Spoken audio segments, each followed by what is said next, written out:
ಮಾಡ್ಕೋಬೇಕಾಗ್ತದೆ.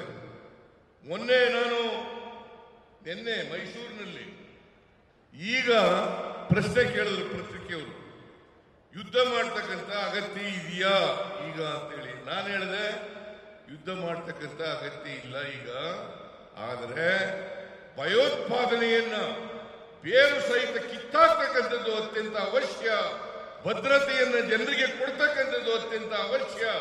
ಆ ಕೆಲಸವನ್ನ ಮಾಡಬೇಕು ಅಂತ ಹೇಳಿದೆ. ಕೆಲಸವನ್ನು, ಇದು ಬುದ್ಧನ ನಾಡು, ಭಾರತ ಬುದ್ಧನ ನಾಡು. ನಾವು ಶಾಂತಿ ಪ್ರಿಯರು, ಯಾರ ಮೇಲೂ ಕೂಡ ಅನಗತ್ಯವಾಗಿ ಯುದ್ಧವನ್ನು ಮಾಡಲ್ಲ. ಅನಿವಾರ್ಯವಾದರೆ ಪಾಕಿಸ್ತಾನದ ಮೇಲೂ ಕೂಡ ಯುದ್ಧ ಮಾಡಬೇಕಾಗ್ತದೆ. ನಮ್ಮ ದೇಶದ ಅಖಂಡತೆಯನ್ನ, ಸಾರ್ವಭೌಮತೆಯನ್ನ ಯಾರು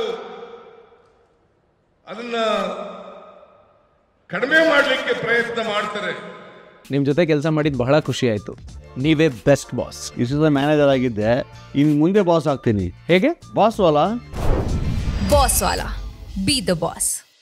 ಅದನ್ನ ಸಹಿಸಲಿಲ್ಲ, ಭಾರತ ಸಹಿಸಲ್ಲ ಅಂತ ಹೇಳಿದಂತ ಮಾತುಗಳನ್ನು ತಿರುಚಿ ಸಿದ್ದರಾಮಯ್ಯನವರು ಪಾಕಿಸ್ತಾನ ಮೇಲೆ ಯುದ್ಧ ಮಾಡಲು there is no need of war ಅಂತ ಹೇಳ್ತಿದ್ದಾರೆ.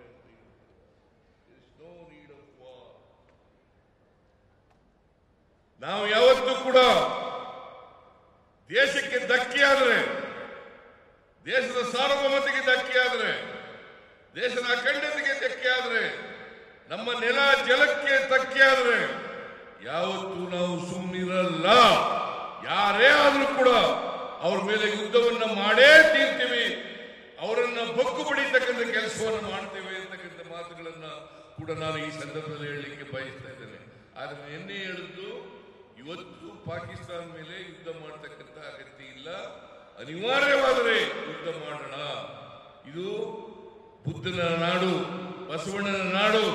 ಅದರಿಂದ ಅದನ್ನು ನಾವು ಶಾಂತಿ ಪ್ರಿಯರು ನಾವಾಗಿದ್ದು ಯಾರ ಮೇಲೂ ಕೂಡ ಯುದ್ಧ ಮಾಡಲಿಕ್ಕೆ ಹೋಗಲ್ಲ. ಆದರೆ ನಮ್ಮನ್ನು ಕೆಣಕಿದ್ರೆ ನಾವು ಸುಮ್ಮನೆ ಇರಲ್ಲ ಅಂತಕ್ಕಂಥ ಮಾತುಗಳನ್ನ ಹೇಳಿದೆ. ಯಾಕೆಂತಂದ್ರೆ ಈ ಕಾಶ್ಮೀರದಲ್ಲಿ ಮೊನ್ನೆ ನಡೆದಂತ ಘಟನೆ, ಆ ಘಟನೆ 26 ಜನ ಭಾರತೀಯರನ್ನ ಉಗ್ರರು ಕೊಂದಾಕಿದ್ದಾರೆ.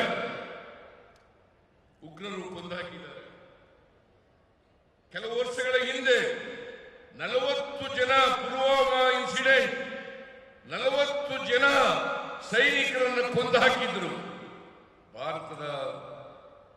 ಭಾರತ ಅವತ್ತಿಂದ ಎಚ್ಚರಿಕೊಂಡಿದ್ರೆ ಅನೇಕ ಜನ ಕಾಶ್ಮೀರಕ್ಕೆ ಪ್ರವಾಸಿಗರು ಹೋಗ್ತಾರೆ. ಅಲ್ಲಿ ಭದ್ರತೆಯನ್ನ ಏರ್ಪಾಡು ಮಾಡಿದ್ರೆ ಅಷ್ಟು ಜನ ಸಾಯಲಿಕ್ಕೆ ಸಾಧ್ಯ ಇರ್ತಿರ್ಲಿಲ್ಲ.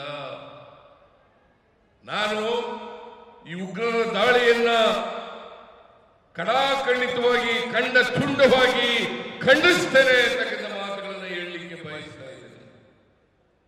ಯಾವ ಈ ಉಗ್ರರ ದಾಳಿ, ಭಯೋತ್ಪಾದನೆ, ಇವುಗಳನ್ನ ನಾವು ಯಾವತ್ತೂ ಕೂಡ ಸಹಿಸಲ್ಲ ಅಂತಕ್ಕಂಥ ಮಾತುಗಳನ್ನು ಈ ಸಂದರ್ಭದಲ್ಲಿ ಹೇಳಲಿಕ್ಕೆ ಬಯಸ್ತಾ ಇದ್ದೇನೆ.